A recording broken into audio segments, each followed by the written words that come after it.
नमो तस् भगवतो अरहतो सम्मा सम्बुद्धस्स नमो तस् भगवतो अरहतो सम्मा सम्बुद्धस्स नमो तस्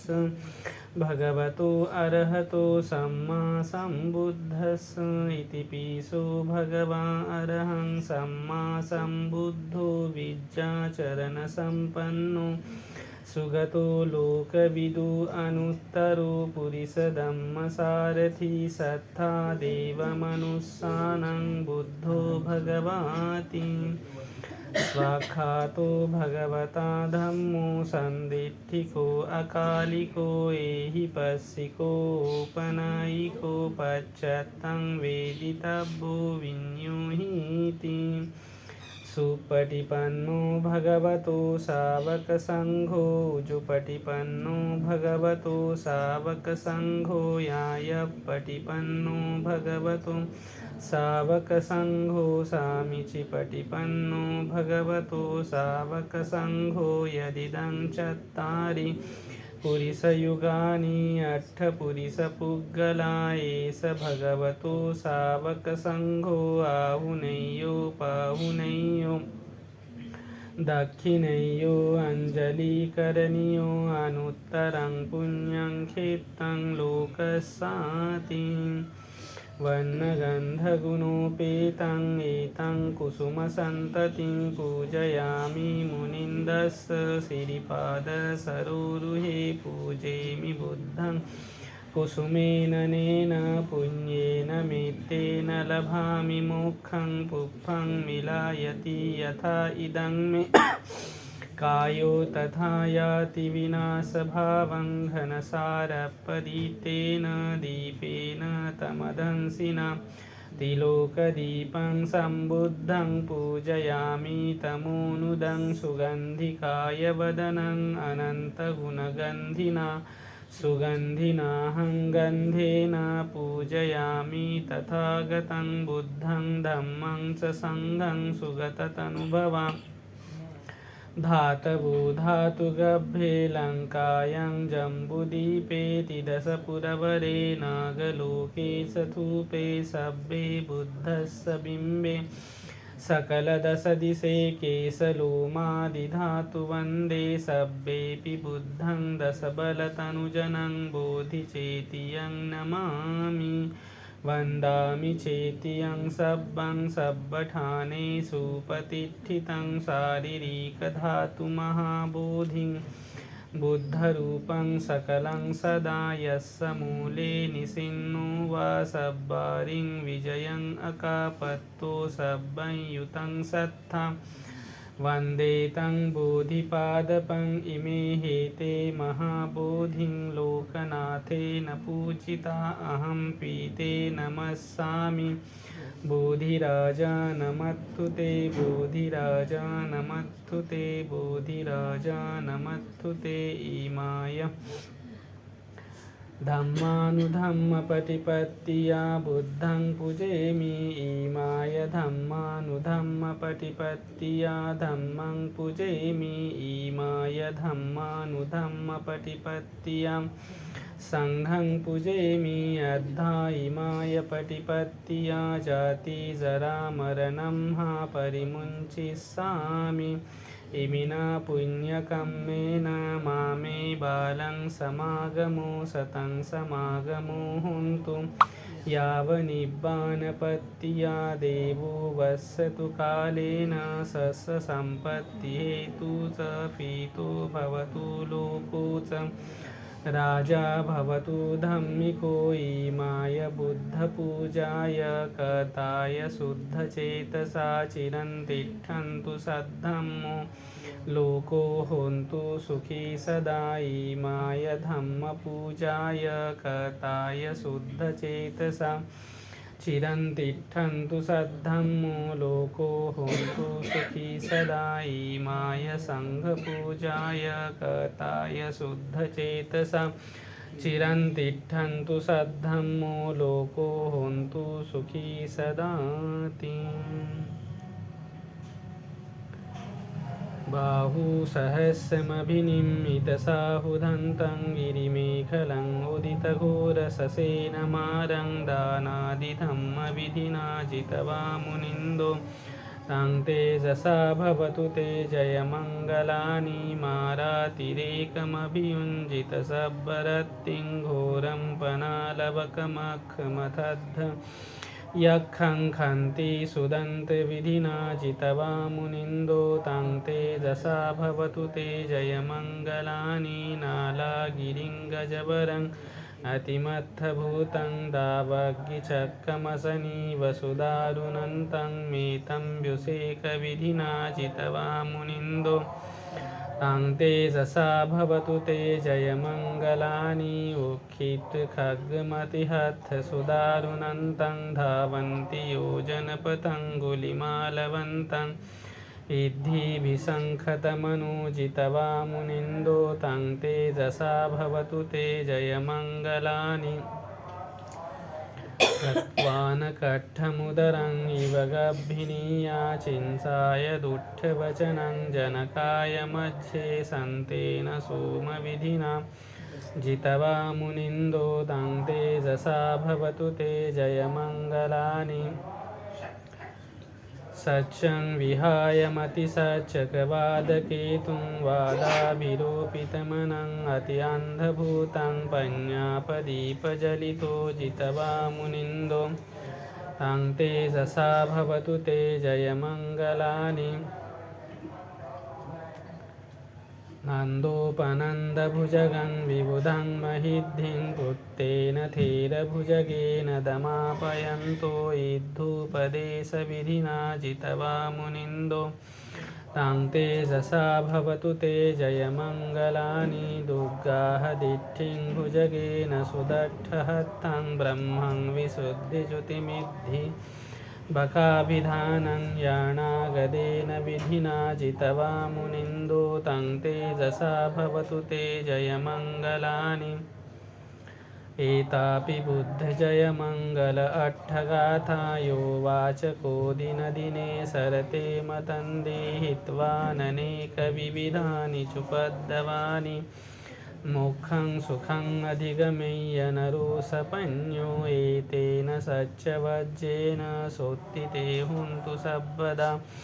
एतेन सच्चवज्जेन सर्वरोगा सर्वभया सर्वदुःखा विनश्यतु एतेन सच्चवज्जेन होतु ते जयमङ्गलं ते बहुदेवा मनुष्या च मङ्गलानि अचिन्तयन् आकङ्क्षमाणासोत्थानं ब्रूहि मङ्गलमुत्तमम् असेवना च बालानां पण्डितानां ससेवना पूजा च पूजनीयानाम् एतं मङ्गलमुत्तमम् पतिरूपदेशवासो च पुब्बे च कथपुण्यता अत्तसम्मापनिधि च एतं मङ्गलमुत्तमम् बाहुसच्चं च सिप्पं च विनयो च सुशिक्षितो सुभाषिता च या वाचा एतं मङ्गलमुत्तमं मातापितु उपट्ठानं पुत्रदारस्य सङ्गहो अनाकुला च कम्मन्ता एतं मङ्गलमुत्तमं दानं च धम्मचर्या च यातखानं च सङ्गहो अनवज्जानि कम्मानि एतं मङ्गलमुत्तमम् आरति विरति पापा मज्जपाना च संयमो अपमादो च धम्मेषु एतं मङ्गलमुत्तमं गारवो च निवातो च सन्तुष्टि च कथंयुता कालेन धम्मश्रवणम् एतं मङ्गलमुत्तमं कन्ति च सोवचस्सता समनानं च दर्शनं कालेन धम्मसाकच्छा एतं मङ्गलमुत्तमं तपो च ब्रह्मचर्यं च आर्यसच्चानिदर्शनं निब्बानसच्चिक्रिया च एतं मङ्गलमुत्तमं पुष्टस्य लोकधम्मेः चित्तं यस्य न कम्पति अशोकं विरजं क्षेमं एतं मङ्गलमुत्तमम् एतादृशानि कृत्वा न सब्बद्धमपराजिता सब्बद्धशोद्धिं गच्छन्ति तं तेषां मङ्गलमुत्तमं ते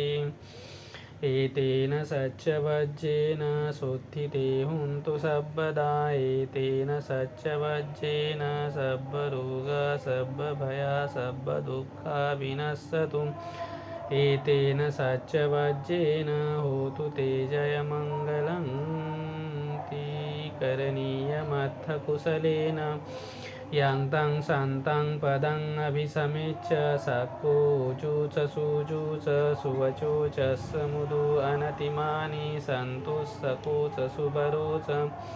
अपकिच्चो च सल्लहुकवुत्ति सन्तीन्द्रियो च निपको च अपगभ्भो कुलेषु अननुगिद्धो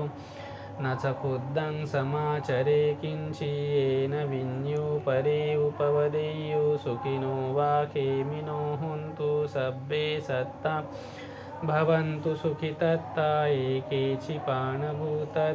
तसा वा थावरा वा अनवशेषा दीर्घा वा ये महन्ता वा मध्यमारसका अनुकथूला दिट्ठा वा एव अदिट्ठा ये च दूरे वसन्ति अविदूरे भूता वा सम्भवेशी वा सब्बे सत्ता भवन्तु सुखितत्ता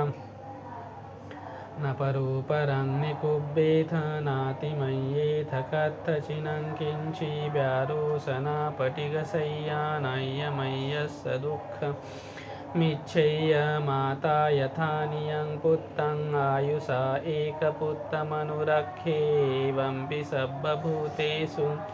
मानसंभावयेयपरिमाणं मितं च सर्वलोकस्मिन् मानसंभावयेयपरिमाणं ऊर्ध्वं अधो च तिर्यं च असंबाधं अवेरं असपत्तं तिष्ठं चरं निसिन्नो वा शयानो वा यावतस्य विगतमिद्धो एतं सतिं अधिष्ठेय ब्रह्ममित्तं विहारं इदमाहु दिट्ठिं च अनुपगम्यशीलवादर्शनेन सम्पन्नो कामेषु विनय्यगेधं न हि जातु गभ्भशय्यं पुनरेतीति एतेन सच्चवज्रेण शुद्धिते हुन्तु सर्वदा एतेन सच्चवज्रेण होतु ते जयमङ्गलम् एतेन सच्चवज्रेण होतु ते जयमङ्गलं ते दुःखपत्ता च निर्दुःखा भयपत्ता च निर्भया शोकपत्ता च निःशोका हुन्तु सब्बेऽपि पाणिनो एतावता च तुम्हेहि सम्भतं पुण्यसम्पदं सम्बे देवा अनुमोदन्तु सम्पत्तिसिद्धिया दानं ददन्तु श्रद्धाय शीलं रक्षन्तु सर्वदा भावनाभिरता हुन्तु गच्छन्तु देवतागता सब्बे बुद्धा बलपत्ता पच्यकानं स्वयं बलं अरहं तानं च तेजेन रक्षं बन्धामि सब्बसु आकाशट्ठा च भुम्मट्ठा देवा नागा महिद्धिका पुय्यन्तं अनुमोदित्वा चिरं रक्षन्तु बुद्धशासनं आकाशट्ठा च भुम्मट्ठा देवा नागा महिद्धिका पुय्यन्तं अनुमोदित्वा चिरं रक्षन्तु धम्मदेशनं आकाशट्ठा च भुम्मट्ठा देवा नागा महिद्धिका पुय्यन्तं अनुमोदित्वा चिरं रक्षन्तु त्वं परन्ति सब्बीतियो विभजन्तु सर्वरोगो विनश्यतु माते भवत्वन्तरायो सुखी दीर्घायुको भव अभिवादनशीलिस्य नित्यं बुद्धापचायिनो चत्तारो धम्मा वर्धन्ति आयुवन्नो सुखं बलं भवतु सर्वमङ्गलं रक्षन्तु सर्वदेवता सर्वबुद्धानुभावेन सदा सोत्ति भवन्तु ते भवतु सर्वमङ्गलं रक्षन्तु सर्वदेवता सर्वधर्मानुभावेन सदा सोत्थि भवन्तु ते भवतु सर्वमङ्गलं रक्षन्तु सर्वदेवता सर्वसङ्घानुभावेन सदा सोत्थि भवन्तु ते